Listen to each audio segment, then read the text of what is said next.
কার সাথে কথা বলছিস তুই? ওমের মায়ের সঙ্গে। ওনার সাথে কথা বলে কি হবে? উনি কি করতে পারেন? উনি তো ছেলেকে ভালো করে মানুষ করতে পারেননি, একটা স্পয়েলড ছেলে তৈরি করেছেন। এক্সকিউজ মি, আমার আমার আপনার সঙ্গে কথা বলার কোনো ইচ্ছেই নেই। তবে জাস্ট একটা কথা, আমার ছেলে স্পয়েলড নয়, এবং যথেষ্ট কষ্ট করে আমি ওকে মানুষ করেছি। ও ইঞ্জিনিয়ারিংয়ে ফার্স্ট ক্লাস পেয়েছে। আমি ওকে বিদেশে পাঠাবো।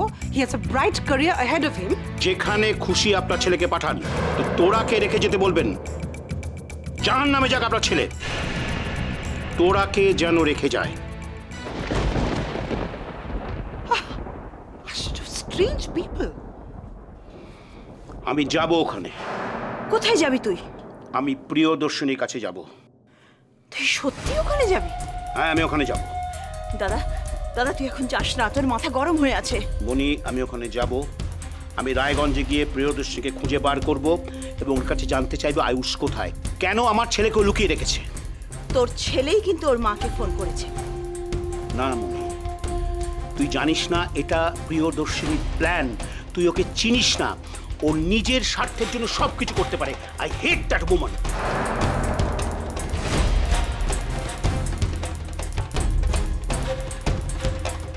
দাদা শোন, দাদা আমার কথাটা একবার শোন, তুই যাস না ওখানে। তুই আমার সাথে যাবি কিনা বল।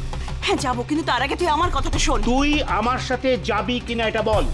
যাচ্ছি, কিন্তু ওখানে গিয়ে প্রিয়দর্শিনীর সঙ্গে কোনো রকম অশান্তি তুই করবি না, তাহলে আয়ুষের চোখে তুই ছোট হয়ে যাবি। আমি ছোট বড় কিচ্ছু বুঝি না।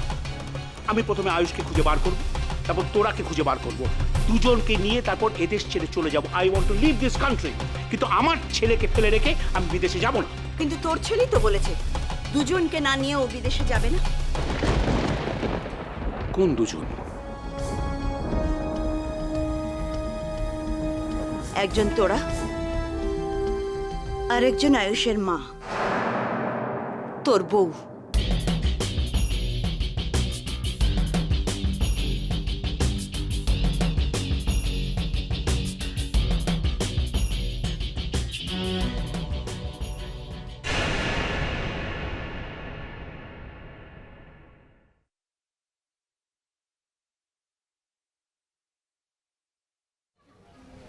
কি ব্যাপার ভাইয়া, এখন এখানে বসে আছো?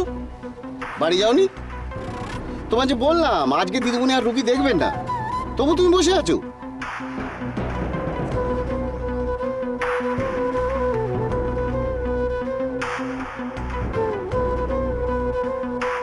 ভাইয়া, তোমার কি খুব মন খারাপ? কেউ কি অসুস্থ? না, আসলে আমি একজনকে খুঁজছি। খুঁজছো? কাকে? আমার মাকে। মাকে? আরে তোমার মা নেই বুঝি? আছে, কিন্তু আমাকে ধরা দিচ্ছে না। মাই আমায় ডেকেছে, অথচ পেয়ে যাবে, তুমি তোমার মাকে পেয়ে যাবে। ভগবানকে ডাকো। শোনো না, আমাদের এখানে একটা জাগ্রত মন্দির আছে, সেখানে গিয়ে তাকে যদি তোমার মনের কথা খুলে বলো না, 7 দিনের মধ্যে তোমার মনোবাঞ্ছা পূর্ণ হবে। যদি মনোবাঞ্ছা পূর্ণ না হয় তবে আমার নাম স্বপন নয়, আমি বলে দিলাম। আমি এসব বিশ্বাস করি না। জানি তোমরা শহরের লোক এসব মানো না ভায়া, হাজারো মা, তাই বলছি একবার বিশ্বাস করে দেখোই না। সেখানে গেলে হয়তো মার খোঁজ পেলেও পেতে পারো।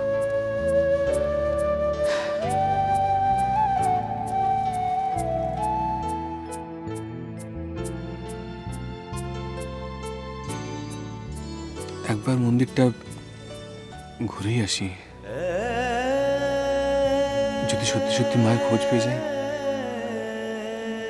মিরাকেল তো আজও ঘটে।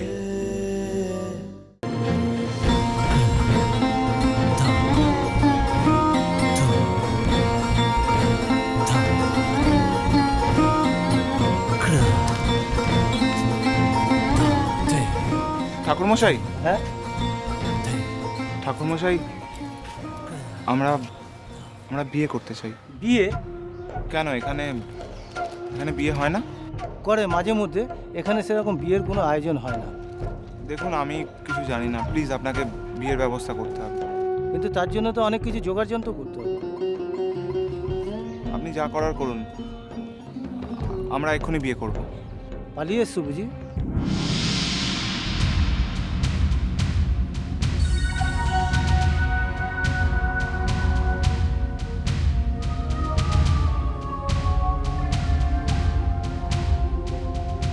যাই করি না কেন, আপনি প্লিজ প্লিজ বিয়ের ব্যবস্থা করুন।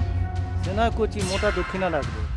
সব পেয়ে যাবেন আপনি, প্লিজ আপনি প্লিজ একটু বিয়ের ব্যবস্থা করুন।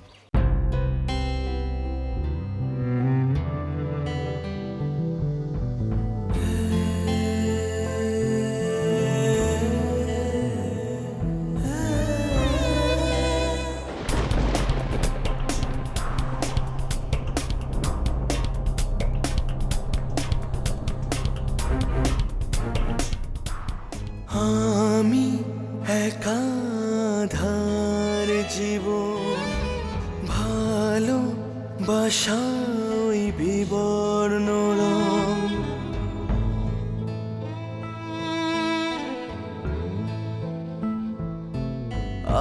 আমি একাধার জীবন, ভালো বাসাই বিবর্ণ রং।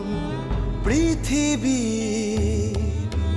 হঠাৎ যেন অন্যরকম, স্বপ্নরা মৃত যে আজ ধূসর জীবন। ও কবিতার ভাষা ভালোবাসা পায় না, তার কথা তার গানে ভোলা যায় না। আমি একাধার জীবন, ভালো বাসাই বিবর্ণ। বিয়ের আগে কোনো মেয়ে কোনো ছেলের সঙ্গে এক ঘরে রাত কাটায় না। আমি আমরা তো বিবাহিত নই, জীবন, আর সেই জন্যই তো আমি তোমার সঙ্গে এক ঘরে থাকতে পারবো না। কি হলো? চিন্তা করো না, আমি গেটের পাশে আছি। লিগ্যাল পারমিশন ছাড়া আমি তোমায় ছোবো না। এদিকে এসো।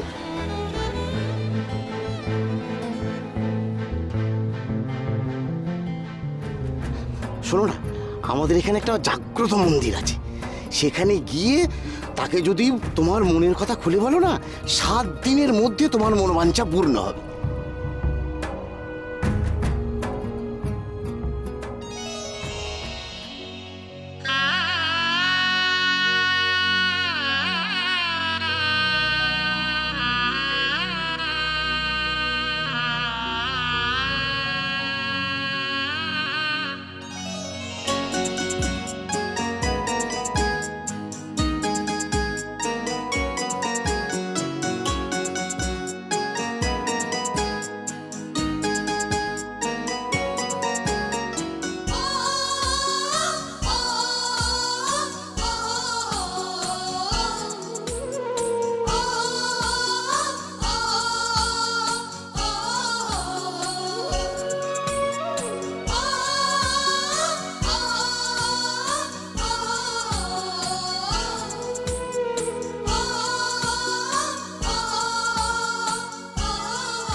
তোরা তুমি কাঁদছো কেন?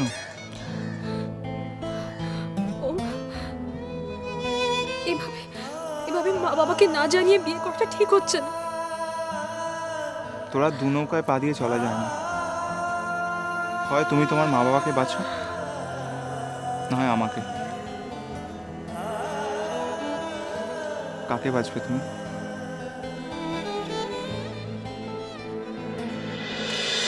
ভালোবাসা ভালোবাসা